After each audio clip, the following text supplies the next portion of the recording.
ನಾವು ಪದೇ ಪದೇ ಪ್ರಶ್ನೆ ಮಾಡುವಂತ ಒಂದು ಸಾಮಾನ್ಯ ಪ್ರಶ್ನೆ, ಸೆಲೆಬ್ರಿಟಿಗಳಿಗೆ ಒಂದು ನ್ಯಾಯ, ಜನಸಾಮಾನ್ಯರಿಗೆ ಒಂದು ನ್ಯಾಯ, ಅಥವಾ ರಾಜಕಾರಣಿಗಳಿಗೆ ಒಂದು ನ್ಯಾಯ, ಜನಪ್ರತಿನಿಧಿಗಳಿಗೆ ಒಂದು ನ್ಯಾಯ, ಜನಸಾಮಾನ್ಯರಿಗೆ ಒಂದು ನ್ಯಾಯನ ಅಂತ. ಅಂಥದ್ದೇ ಘಟನೆ ಮತ್ತೆ ಮರುಕಳಿಸದೆ ಮತ್ತದೇ ಪ್ರಶ್ನೆಯನ್ನ ಕೇಳೋ ಅವಕಾಶವನ್ನ ನಮಗೆ ಕೊಟ್ಟಿದ್ದಾರೆ. ಈ ಸ್ಟಾರ್ ನಟನಿಗೆ ರಾತ್ರಿ ಪೂರ್ತಿ ಪಾರ್ಟಿ ಮಾಡೋದಕ್ಕೆ ಕಾಕಿ ಬಿಟ್ಟಿದ್ ಯಾಕೆ? ಎಲ್ಲ ಇದೆ ಅಂತಂದ್ರೆ ಅವ್ರಿಗೊಂದು ರೂಲ್ಸು, ನಾವೇನು ಇಲ್ಲ ರೀ ಬಡವರು ಹೊಟ್ಟೆಪಾಡ್ಗೋಸ್ಕರ ಬೆಂಗಳೂರಲ್ಲಿ ಇದ್ದೀವಿ ಅನ್ನೋರ್ಗೆ ಮತ್ತೊಂದು ರೂಲ್ಸು. ಎಲ್ಲ ಆದ್ಮೇಲೆ FIR ಮಾಡಲೇಬೇಕಲ್ಲ ಅನ್ನೋ ಒಂದೇ ಒಂದು ಕಾರಣಕ್ಕೆ ಪಬ್ ಮಾಲೀಕರ ಮೇಲೆ FIR. ಅದೇ ಜನಸಾಮಾನ್ಯ ಆಗಿದ್ದಿದ್ರೆ ಪಬ್ ಮಾಲೀಕರ ಮೇಲೆ FIR ಮಾಡಿ ಸುಮ್ಮನೆ ಬಿಡ್ತಾ ಇದ್ರಾ? ಸಿನಿಮಾ ಸಕ್ಸಸ್ ಮೀಟ್ ಅಂತೆ, ರಾತ್ರಿ 3 ಗಂಟೆ 30 ನಿಮಿಷದವರೆಗೂ ಕೂಡ ಮೋಜು ಮಸ್ತಿ ಇಷ್ಟೆಲ್ಲ ನಡೆದಿದೆ. ಎಲ್ಲವೂ ಗೊತ್ತಿತ್ತು ಪೊಲೀಸರಿಗೆ. ಬೀಟ್ ತಿರುಗುತ್ತೆ. ಆ ಬೀಟ್ ಪೊಲೀಸರು ಕೂಡ ನೆಗ್ಲೆಕ್ಟ್ ಮಾಡುವಂತಹ ದೊಡ್ಡ ಸ್ಟಾರ್ ನಟ ಯಾರು? ಎಲ್ಲವೂ ಗೊತ್ತಿದ್ದು ಯಾಕೆ ಸುಬ್ರಹ್ಮಣ್ಯ ನಗರ ಪೊಲೀಸರು ಸುಮ್ಮನಿದ್ರು? ಹಾಗಾದ್ರೆ ರಾತ್ರಿ ಪೂರ್ತಿ ಪಾರ್ಟಿ ಮಾಡಿದ್ದು ಯಾರು? ಆ ನಟ ಯಾರು? ಆ ಟೀಮ್ ಯಾರು? ಯಾರೋ ಒಬ್ಬ ಬಂದು ಪಾರ್ಟಿ ಮಾಡೋಕ್ಕಾಗಲ್ಲ. 3:30 ಒಬ್ಬ ಏನ್ ಮಾಡ್ತಾನೆ ಜೆಟ್ ಲ್ಯಾಗ್ ನಲ್ಲಿ? ಹಾಗಾದ್ರೆ ಯಾರು ಆ ಪಾರ್ಟಿ ಮಾಡ್ತಿದ್ದಂತ ನಟ ಯಾರು? ಟೀಮ್ ಯಾವುದು? ಕಾಟೇರ ಅನ್ನೋದು ಸದ್ಯಕ್ಕಿರೋ ಮಾಹಿತಿ. ಕಾಟೇರ ಸಕ್ಸಸ್ ಪಾರ್ಟಿ ಅಂತೆ.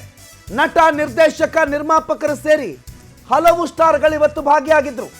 ಜನವರಿ 3ನೇ ತಾರೀಕು ರಾತ್ರಿ ಪಬ್ಗೆ ಸಿನಿಮಾ ತಂಡ ಆಗಮಿಸಿತ್ತು. ರಾತ್ರಿ 1 ಗಂಟೆಗೆ ಪಬ್ ಕ್ಲೋಸ್ ಮಾಡಬೇಕು ಅಂತ ಅನ್ನೋದು, ಅದು ಸ್ಟಾರ್ ಇದ್ರು, ಪೊಲೀಸ್ ಕಮಿಷನರೇ ಇದ್ರು, 1 ಗಂಟೆ ಕ್ಲೋಸ್ ಮಾಡಲೇಬೇಕು ಅನ್ನೋದು ರೂಲು. ಆದರೆ 5:45 ಜೆಟ್ ಲ್ಯಾಗ್ ಪಬ್ ಓಪನ್ ಇರುತ್ತೆ. 5 ಗಂಟೆ 45 ನಿಮಿಷದವರೆಗೂ ಬೀಟ್ ಪೊಲೀಸರು ಇರ್ತಾರೆ. ರಾತ್ರಿ ಇಡೀ ಓಡಾಡ್ತಾರೆ. ಏನೋ ಯಾವುದೋ ಒಂದು ಮೂಲೆನಾ, ನಗರದ ಯಾವುದೋ ಒಂದು ಮೂಲೆ ಆಗಿದ್ರೆ ಓಕೆ. ನೋಡಿ, ಗಮನಿಸ್ತಾ ಇದ್ರೆ ನಾವು ಹೇಳ್ತಿರೋದು ಸುಳ್ಳು, ನಾವು ಹೇಳ್ತಿರೋದು ಸೃಷ್ಟಿಯಾಗಿರೋ ಸುದ್ದಿ ಅಂತಂದ್ರೆ ನೀವು CCTVಯಲ್ಲಿ ಮೇಲೆ ಟೈಮಿಂಗ್ ಸಮೇತ ಗಮನಿಸಬಹುದು. 1 ಜನವರಿ 4ನೇ ತಾರೀಕು 2024 5 ಗಂಟೆ 41 ನಿಮಿಷ 55 ಸೆಕೆಂಡು. ಪಬ್ಬಿಂದ ಏನಕ್ಕೆ ಹೊರಗಡೆ ಬರ್ತಾರೆ? ಯಾಕೆ ಪಬ್ಬಲ್ಲಿ ಹಣಕಾಸಿನ ವ್ಯವಹಾರ ಇವರೇ ನೋಡ್ಕೋತಿದ್ರಾ? ಅಥವಾ ಪಬ್ ಮೇಂಟೆನೆನ್ಸು ಅಥವಾ ಏನಾದರೂ ದುರಸ್ತಿ ಕಾರ್ಯ ನಡೀತಾ ಇತ್ತಾ? ಅದರ ಮೇಲ್ವಿಚಾರಣೆಗೆ ಹೋಗಿದ್ರಾ? ಅದಕ್ಕೆ ಸಂಬಂಧನೇ ಪಡೆದಂಥ ಒಬ್ಬ ವ್ಯಕ್ತಿ, ಒಂದು ಸ್ಟಾರ್ ನಟ, ಒಂದು ಟೀಮು 5:45 ಪಬ್ಬಲ್ಲಿ ಇರುತ್ತೆ. ಬೀಟಲ್ಲಿ ಇರೋರು ಯಾರೂ ತಲೆ ಕೆಡಿಸ್ಕೊಳ್ಳಲ್ಲ. ಸುಬ್ರಹ್ಮಣ್ಯ ನಗರ ಪೊಲೀಸರು ಅವರು ಇದ್ದಾರೆ ಅನ್ನೋ ಒಂದೇ ಒಂದು ಕಾರಣಕ್ಕೆ ಆ ಕಡೆ ತಲೆನೇ ಹಾಕಲ್ಲ.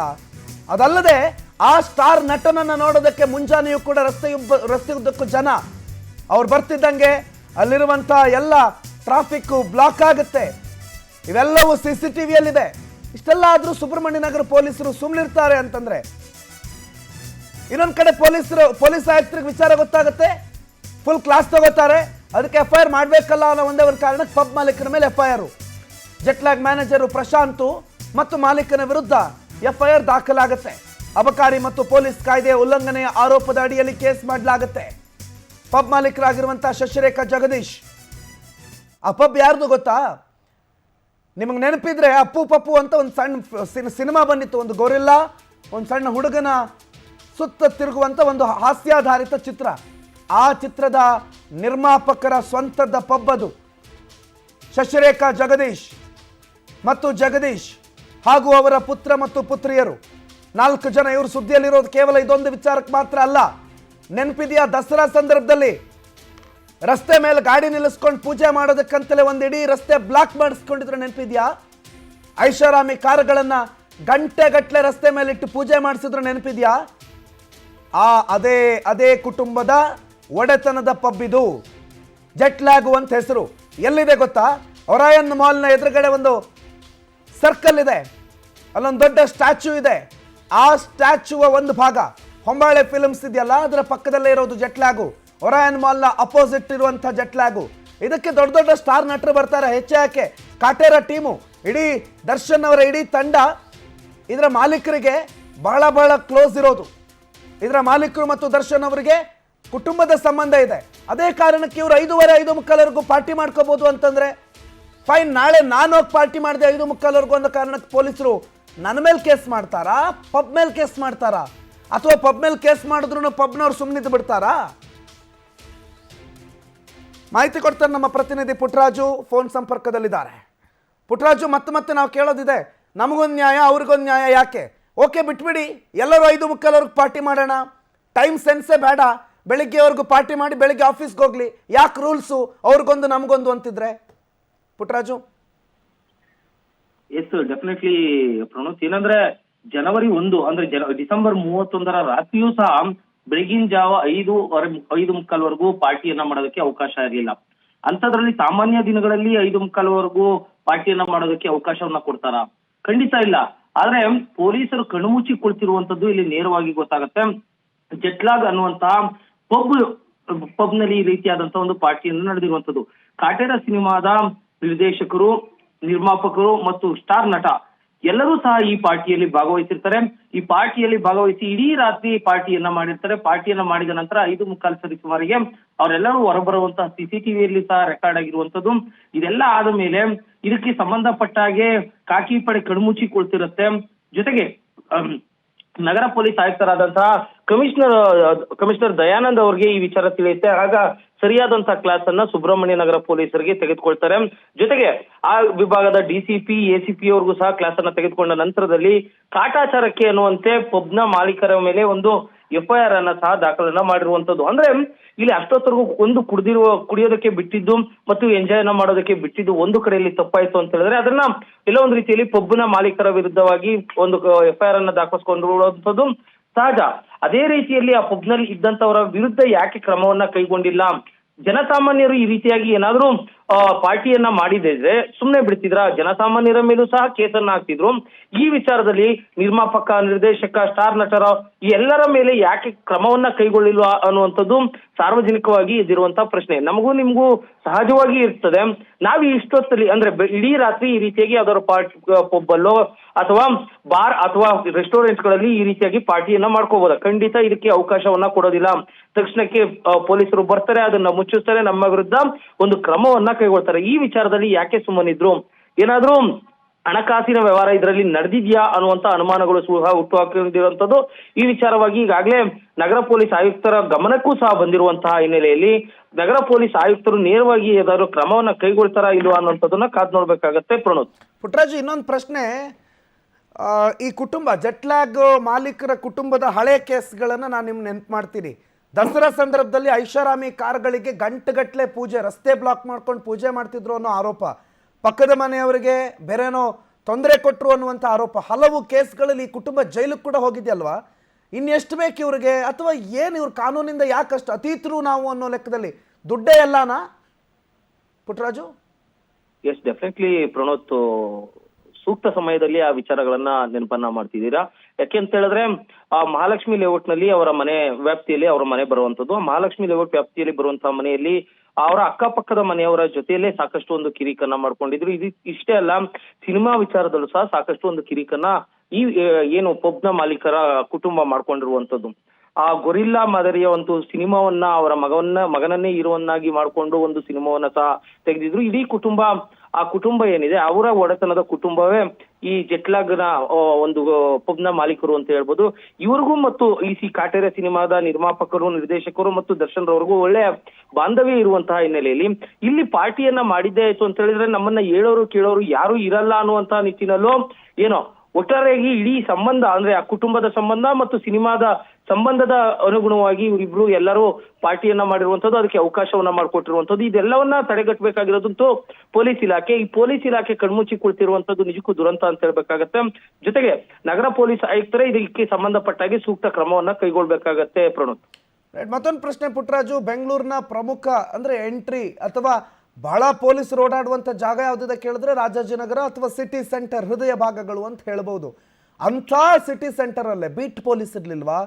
ಸುಮ್ಮನೆ ರಸ್ತೆ ಸೈಡಲ್ಲಿ ನಿಂತಿರೋರನ್ನೇ ಲಾಠಿ ಹಿಡಿದು ಬೆದರಿಸುವಂಥ ಪೊಲೀಸರಿಗೆ ಈ ದೊಡ್ಡ ದೊಡ್ಡ ಕಾರಲ್ಲಿ ಬಂದಂಥ ಸೆಲೆಬ್ರಿಟಿಗಳನ್ನು ಅಲ್ಲಾಡಿಸೋ ತಾಕತ್ತು, ದಮ್ಮು ಇರಲಿಲ್ವಾ? ಅಥವಾ ಯಾಕೆ ಯಾರೋ ಒಬ್ಬರ ಮೇಲೆ ಕೇಸ್ ಆಗುತ್ತೆ, ಇವ್ರ ಮೇಲೆ ಏನು ಕೇಸೇ ಆಗಲ್ಲ, ಅಲ್ಲಿ ಯಾವುದೋ ಟೀಮ್ ಇದೆ ಅಂತ ಹೇಳ್ತಾರೆ, ಅದು ಕಾಟೇರ ಟೀಮೇನಾ? ಹೌದು ಅಂತಂದ್ರೆ ಅವ್ರು ಯಾರ ಹೆಸರು ಕೂಡ ಕೇಸಲ್ಲಿ ಉಲ್ಲೇಖ ಇಲ್ಲ, ಯಾಕೆ? ಪ್ರಣೋದ್, ಸಹಜವಾಗಿಯೇ ಪೊಲೀಸರು ಹಣದ ಹಿಂದೆ ಬಿದ್ದಂತ ಸಂದರ್ಭಗಳಲ್ಲಿ ಈ ರೀತಿಯಾಗಿ ಆಗುವಂತದ್ದು ಸಹಜ ಅಂತ ಹೇಳ್ಬೇಕಾಗತ್ತೆ. ಯಾಕೆಂದ್ರೆ ಅವರ ಮಂತ್ಲಿಯನ್ನ ಫಿಕ್ಸ್ ಅನ್ನ ಮಾಡ್ಕೊಳ್ಳುವಂತದ್ದು ಇಂಥ ಪಬ್ಗಳಲ್ಲಿ ಪಬ್ಗಳಲ್ಲಿ ಮಂತ್ಲಿಯನ್ನ ಫಿಕ್ಸ್ ಮಾಡ್ಕೊಂಡು ಮಂತ್ಲಿ ಅವ್ರು ಯಾವಾಗ ಹಣವನ್ನ ತಗೋತಾ ಇರ್ತಾರೋ ಇವರು ಒಂದು ರೀತಿಯಲ್ಲಿ ಬೇನಾಮಿಯಾಗಿ ಆ ಪಬ್ ಅನ್ನ ನಡೆಸ್ತಾ ಇರ್ತಾರೆ. ಎಲ್ಲೋ ಒಂದು ರೀತಿಯಲ್ಲಿ ಆ ಪಬ್ ಅನ್ನ ನಡೆಸುವಂತ ಸಂದರ್ಭಗಳಲ್ಲಿ ಅದು ನಾವು ಪೊಲೀಸರಿಗೆ ಹಣವನ್ನ ಕೊಡ್ತೀವಲ್ಲ ಅವ್ರು ಯಾಕೆ ನಮ್ಮನ್ನ ತಡೆ ಹಾಕ್ತಾರೆ ಅನ್ನುವಂತ ಎಲ್ಲೋ ಒಂದು ರೀತಿಯ ನೆಗ್ಲಿಜೆನ್ಸಿ, ಆ ನೆಗ್ಲಿಜೆನ್ಸಿಯೇ ಈ ಪಾರ್ಟಿಗೆ ಒಂದು ರೀತಿಯಲ್ಲಿ ಕಾರಣ ಅಂತಾನೆ ಹೇಳ್ಬೇಕಾಗುತ್ತೆ. ಪೊಲೀಸರು ಇಲ್ಲಿ ಪ್ರಶ್ನೆಯನ್ನ ಮಾಡುವಂತ ಅರ್ಹತೆಯನ್ನ ಯಾವಾಗ ಕಳ್ಕೊತಾರೆ ಅಂದ್ರೆ ಅವ್ರ ಹತ್ರ ಹೋಗಿ ಕೈ ಚಾಚಿದಾಗ, ಲಂಚಕ್ಕೆ ಪಟ್ಟಂತ ಸಂದರ್ಭದಲ್ಲಿ ಇದು ಆಗಿರಬಹುದು ಅನ್ನುವಂಥದ್ದನ್ನ ನಾವು ಇಲ್ಲಿ ಊಹಿಸಬಹುದು. ಪ್ರಣೋತ್, ಎಂತ ವ್ಯವಸ್ಥೆ ನೋಡಿ ಪುಟ್ಟರಾಜು, ಅದ್ಯಾವುದೋ JP ನಗರದಲ್ಲೋ ಜಯನಗರದಲ್ಲೋ ರಸ್ತೆ ಸೈಡಲ್ಲಿ ಫುಟ್ಪಾತ್ ಅಲ್ಲಿ ಅಂಗಡಿ ಹಾಕೊಂಡು ಪಾಪ ಹೊಟ್ಟೆಪಾಡಿ 2 ಹೊತ್ತಿನ ಊಟ ಮಾಡ್ತಿದ್ದಂಥವ್ರ ಅಂಗಡಿಗಳನ್ನ ಧ್ವಂಸ ಮಾಡ್ತಾರೆ. ಹೊಟ್ಟೆ ತುಂಬ ದುಡ್ಡಿರೋರಿಗೆ ಬೇಕಾಬಿಟ್ಟಿ ಆಟ ಆಡೋದಕ್ಕೆ, ಮೋಜು ಮಸ್ತಿ ಮಾಡೋದಕ್ಕೆ, ಮನಸ್ಸಿಗೆ ಬಂದಂಗೆ ನಡ್ಕೊಳ್ಳೋದಕ್ಕೆ, ಕಾನೂನು ಉಲ್ಲಂಘನೆ ಮಾಡೋದಕ್ಕೆ ಅವಕಾಶ ಮಾಡಿಕೊಡ್ತಾರೆ. ಎಂಥ ವ್ಯವಸ್ಥೆಯಲ್ಲಿ ನಾವು ಬದುಕ್ತಿದ್ದೀವಿ ಪುಟ್ಟರಾಜು? ಉಳ್ಳವರಿಗೊಂದು ಕಾನೂನು, ಇಲ್ಲದವರಿಗೊಂದು ಕಾನೂನು ಅನ್ನುವಂಥದ್ದು ನಮ್ಮ ವ್ಯವಸ್ಥೆಯಲ್ಲಿ ಆಗೋಗಿರುವಂಥದ್ದು. ಉಳ್ಳವರಿಗೊಂದು ಕಾನೂನು ಅನ್ನುವಂಥದ್ದು ಇಂತಹ ಘಟನೆಗಳನ್ನ ನೋಡಿದಂತ ಸಂದರ್ಭಗಳಲ್ಲಿ ನಮ್ಗೆ ಗೊತ್ತಾಗ್ತಾ ಹೋಗುತ್ತೆ. ಯಾಕೆಂದ್ರೆ ಏನು ದೊಡ್ಡವರು ಇಂತಹ ಪಾರ್ಟಿಗಳನ್ನ ಮಾಡಿದ್ದೇ ಆಯ್ತು ಅಂತ ಹೇಳಿದ್ರೆ ಅವ್ರ ವಿರುದ್ಧ ಯಾವುದೇ ನಿರ್ದಾಕ್ಷಿಣ್ಯವಾದಂತಹ ಕ್ರಮವನ್ನ ಕೈಗೊಳ್ಳೋದಿಲ್ಲ. ನೀವು ಉಲ್ಲೇಖ ಮಾಡಿದಾಗೆ ಯಾವ್ದೋ ಫುಟ್ಪಾತ್ ಮೇಲೆ ಒಂದು ವ್ಯಾಪಾರವನ್ನ ಮಾಡುವಂತವ್ರಿಗೂ, ಸಣ್ಣ ಪುಟ್ಟ ಅಂಗಡಿಗಳನ್ನ ಇಟ್ಕೊಂಡು ವ್ಯಾಪಾರವನ್ನ ಮಾಡುವಂತವ್ರಿಗೆ ಅವರ ಮೇಲೆ ದೌರ್ಜನ್ಯವನ್ನ ಎಸಗ್ತಾರೆ. ಅದೇ ರೀತಿಯಾಗಿ ಯಾವುದೇ ರೀತಿಯಾದಂತಹ ಲೂಪೋಲ್ಸ್ ಗಳನ್ನ ಇಟ್ಕೊಂಡಿದ್ರು ಸಹ ಅಂತವರ ಮೇಲೆ ಯಾವುದೇ ಕ್ರಮವನ್ನ ಕೈಗೊಳ್ಳದೆ ದೊಡ್ಡವರಿಗೆ ಒಂದು ರೀತಿಯಲ್ಲಿ ತಾವೇ ಶಾಮೀಲಾದ ರೀತಿಯಲ್ಲಿ ಅವರಿಗೆ ಅನುಕೂಲವನ್ನ ಮಾಡ್ಕೊಡ್ತಾರೆ. ಇದೆಲ್ಲವನ್ನ ತಡೆಗಟ್ಟಬೇಕು ಅಂತ ಹೇಳಿದ್ರೆ ನಿಜಕ್ಕೂ ಪೊಲೀಸರು ಒಂದು ಕ್ರಮವನ್ನ ಕೈಗೊಳ್ಬೇಕು. ಪೊಲೀಸರು ಮಾತ್ರ ಅಲ್ಲ, ಅಬಕಾರಿ ಇಲಾಖೆ ಅಂತ ಒಂದು ಇಲಾಖೆ ಇದೆ. ಆ ಇಲಾಖೆಯವರು ಇಷ್ಟೊತ್ತವರೆಗೂ ಲೇಟ್ ನೈಟ್ ಪಾರ್ಟಿಯನ್ನ ಮಾಡ್ತಾ ಇದ್ರು ಸಹ ಅವ್ರು ಯಾಕೆ ಕಣ್ಮುಚ್ಚಿ ಕುಳಿಸ್ಕೊಂಡ್ರು? ಇಂಥ ವಿಚಾರ ಗೊತ್ತಾದ್ಮೇಲೆ ಆದ್ರೂ ಅವ್ರು ಯಾವ ರೀತಿಯಾದಂತಹ ಕ್ರಮಗಳನ್ನ ಕೈಗೊಳ್ತಾರೆ ಅನ್ನುವಂಥದ್ದನ್ನು ಸಹ ಕಾದ್ ನೋಡ್ಬೇಕಾಗತ್ತೆ. ಪ್ರಣೋತ್, ಥ್ಯಾಂಕ್ ಯು ಪುಟ್ಟರಾಜು ಮಾಹಿತಿಗೆ. ಆದರೆ ನಿಜವಾಗ್ಲೂ ಕಾಟೇರ ಸಿನಿಮಾ ಸಕ್ಸಸ್ ಪಾರ್ಟಿನೇ ಅನ್ನೋದು ಈಗ ಸದ್ಯಕ್ಕಿರೋ ಮಾಹಿತಿ. ಕಾಟೇರ ಸಿನಿಮಾ ಯಶಸ್ವಿ ಆಗಿದೆ. ಕಾಟೇರ ಸಿನಿಮಾದಲ್ಲಿ ಉಳ್ಳವರು ಒಂದು ರೀತಿಯ ನ್ಯಾಯ, ಇಲ್ಲದೇ ಇರೋರ್ಗೆ ಒಂದು ರೀತಿಯ ನ್ಯಾಯ, ಇದನ್ನು ಬಹಳ ಸುಂದರವಾಗಿ ತೋರಿಸಿರೋ ಕಾಟೇರ ಯಾಕೆ ಸಕ್ಸಸ್ ಪಾರ್ಟಿ ಅಂದಿದ ತಕ್ಷಣ ನಿಮ್ಮ ಸಿನಿಮಾ ಮೌಲ್ಯಗಳೆಲ್ಲ ಹೋಗ್ಬಿಡುತ್ತಾ? ಆ ಸಿನಿಮಾದ ಸ್ಟೋರಿಯಲ್ಲಿ ನಿಮಗೆ ದುಡ್ಡು ಮಾತ್ರ ಬೇಕು, ಅದು ನಿಮ್ಮ ಜೀವನದಲ್ಲಿ ಅಳವಡಿಸ್ಕೊಳ್ಳೋದಕ್ಕಾಗೋದಿಲ್ಲ. ಇದೇನ್ರಿ ಮತ್ತಿನ್ನೇನ್ರಿ? ದೌರ್ಜನ್ಯ ಅಲ್ದು ಇಲ್ಲೇನ್ರಿ? ಅದು ಒಂದು 1980-90 ದಶಕದ ದೌರ್ಜನ್ಯ, ಇದು 2024 ದೌರ್ಜನ್ಯ. 2024 ಉಳ್ಳವ ಈ ರೀತಿ ಪಬ್ ಹಾಕೊಂಡಿರ್ತಾನೆ, ಇಲ್ಲದೇ ಇರೋವ ಅದೇ ಒಂದು ರಸ್ತೆ ಎದುರುಗಡೆ ಒಂದು ಸಣ್ಣ ಅಂಗಡಿ ಹಾಕೊಂಡಿರ್ತಾನೆ. ಅವನ ಅಂಗಡಿ ಎತ್ತಿಸ್ತೀರಿ, ನೀವು ಇವ್ರಿಗೆ ಬಿಡ್ತೀರಿ ಅಂತಂದ್ರೆ ಆ ಸಿನಿಮಾದಲ್ಲಿ ತೋರಿಸಿದ್ ಮತ್ತಿನ್ನೇನು? ಯಾವ ಉದ್ದೇಶಕ್ಕೆ ಸಿನಿಮಾ ಮಾಡಿದ್ರಿ? ಕಾಟೇರ ಅನ್ನುವಂಥ ಸಿನಿಮಾ ಇವತ್ತು ಅಷ್ಟು ಸಕ್ಸಸ್. ನೀವು ಪಾರ್ಟಿ ಮಾಡ್ತಿದ್ದೀರಲ್ಲ ಅದ್ರ ಕತೆ ಮೇಲೆ, ಅದರ ಸಿನಿಮಾ ದೃಶ್ಯ, ಸಿನಿಮಾದ ವಿಚಾರಗಳ ಆಧಾರದ ಮೇಲೆ ನೀವು ಈ ಪಾರ್ಟಿ ಮಾಡ್ತಿರೋದು. ಆದರೆ ನೀವು ಪಾರ್ಟಿ ಮಾಡ್ತಿರೋದು ಆ ಸಿನಿಮಾದ ವಿಚಾರಧಾರೆಗಳನ್ನ ಕಾಲಡಿ ಹಾಕೊಂಡು ತುಳ್ಕೊಂಡು. ದರ್ಶನ್ ಅವ್ರು ಮೊನ್ನೆ ಹೇಳ್ತಿದ್ರು, ನನ್ನ ಅತ್ತೆ ಮಗನ ಅಕ್ಕನ ಮಗ ಆದರೆ ಅವ್ನಿಗೇನು ಕೊಂಬು ಬಂದ್ಬಿಡುತ್ತಾ ಅಂತ. ಇವಾಗ ನಾವು ಕೇಳಬೇಕು, ನಿಮ್ಮ ಕಾಟೇರ ಸಿನಿಮಾ ಸಕ್ಸಸ್ ಆಯಿತು ಅನ್ನೋ ಕಾರಣಕ್ಕೆ 5 ಪಾರ್ಟಿ ಮಾಡೋದಕ್ಕೆ ನಿಮ್ಮ ಟೀಮಿಗೆ ಕೊಂಬು ಬಂದ್ಬಿಟ್ಟಿತ್ತಾ? ಅಥವಾ ಜಟ್ಲಾಗ್ ಓನರ್ ಅವ್ರಿಗೆ ಕಾಟೇರ ಟೀಮ್ ಬಂತು ಅಂದಿದ ತಕ್ಷಣ ಅವ್ರಿಗೆ 2 ಕೊಂಬು ಹುಟ್ಕೊಂಡ್ಬಿಟ್ಟಿತ್ತಾ? ಅಥವಾ ನೀವು ಟೀಮ್ ಇದೆ ಆ ಜಟ್ಲಾಗಿಗೆ ಬಂದ್ಬಿಟ್ಟಿದ್ದಾರೆ ಅಂತ ಹೇಳಿ ಪೊಲೀಸರು ಈ ಕಡೆ ಬರಹಂಗೆ ಇಲ್ವಾ? ಆಯ್ತು, ಅಟ್ಲೀಸ್ಟು ಕಮಿಷನರು ಆಯುಕ್ತರು ಯಾರೋ ಒಂದು ಸ್ವಲ್ಪ ಫೋರ್ಸ್ ಮಾಡಿದ್ರು ಅಂತ ಬೇಕಾಬಿಟ್ಟು ತರಾತುರಿನಲ್ಲಿ ಯಾರ ಮೇಲೆ ಬೇಕಾದರೂ ಕೇಸ್ ಮಾಡ್ತೀರಿ. ಒಳಗಡೆ ಬಿಟ್ಟಿರೋ ವಾಚ್ಮ್ಯಾನ್ ಬೇಕಾದರೂ ಕೇಸ್ ಮಾಡ್ತೀರಿ, ವಾಚ್ಮ್ಯಾನ್ ಮೇಲೆ ಬೇಕಾದರೂ. ಯಾಕಂದ್ರೆ ಅಮಾಯಕ ಅಲ್ವಾ? ದೊಡ್ಡವರನ್ನು ರಕ್ಷಣೆ ಮಾಡೋದಕ್ಕೆ ಯಾವ ಹಂತಕ್ಕೆ ಬೇಕಾದರೂ ಹೋಗ್ತೀರಿ. ಎಂಥ ದುರದೃಷ್ಟಕರ ವಾತಾವರಣದಲ್ಲಿ ಸಮಾಜದಲ್ಲಿ ನಾವು ಬದುಕ್ತಿದ್ದೀವಿ ಅನ್ನೋದು ನಮಗೆ ಗೊತ್ತಿಲ್ಲ. ಇದು ಸಕ್ಸಸ್ ಪಾರ್ಟಿ ಅಂತೆ, ನಿನ್ನೆ ನಡೆದಿರೋ ಸಕ್ಸಸ್ ಪಾರ್ಟಿ ಅಂತೆ, ನಿನ್ನೆ ನಡೆದಿರೋ ಸಕ್ಸಸ್ ಪಾರ್ಟಿಯ ದೃಶ್ಯಗಳು ಅಂತ ಹೇಳಲಾಗ್ತದೆ. ಆದರೆ ಇದರ ಬ್ಯಾಕ್ಗ್ರೌಂಡ್ಗಳನ್ನು ನೋಡಿದಾಗ ಇದು ಜೆಟ್ ಲ್ಯಾಗ್ ಹೌದು ಅಂತ ಅನಿಸುತ್ತೆ ಅಲ್ಲಿಗೆ ಹೋದವರಿಗೆ. ಗೊತ್ತಿಲ್ಲ ನಿಜಾನೋ ಸುಳ್ಳೋ ಗೊತ್ತಿಲ್ಲ. ನಿನ್ನೆ ನಡೆದಿರೋ ಯಾವುದು ಈ ದೃಶ್ಯದ ಬಗ್ಗೆ ಮಾತ್ರ ಮಾತಾಡ್ತಿದ್ದೀವಿ. ಈ ಕಡೆ ಕಾಣ್ತಿರೋ CCTV ದೃಶ್ಯ ಎಲ್ಲ ಸತ್ಯನೇ, ಇದು ಸುಳ್ಳು ಅಂತಲ್ಲ. ಅದು ಜೆಟ್ ಲ್ಯಾಗ್ ಎದುರುಗಡೆನೆ ಆ ಕಾರ್ ಯಾರದ್ದು ಅನ್ನೋದು ಗೊತ್ತು. ಅಷ್ಟು ಜನ ಬಂದು ಯಾಕೆ ಮುಗಿ ಬೀಳ್ತಾರೆ, ಆ ಸ್ಟಾರ್ ನಟ ಯಾರು ಅನ್ನೋದು ಕೂಡ ಎಲ್ಲರಿಗೂ ಗೊತ್ತು.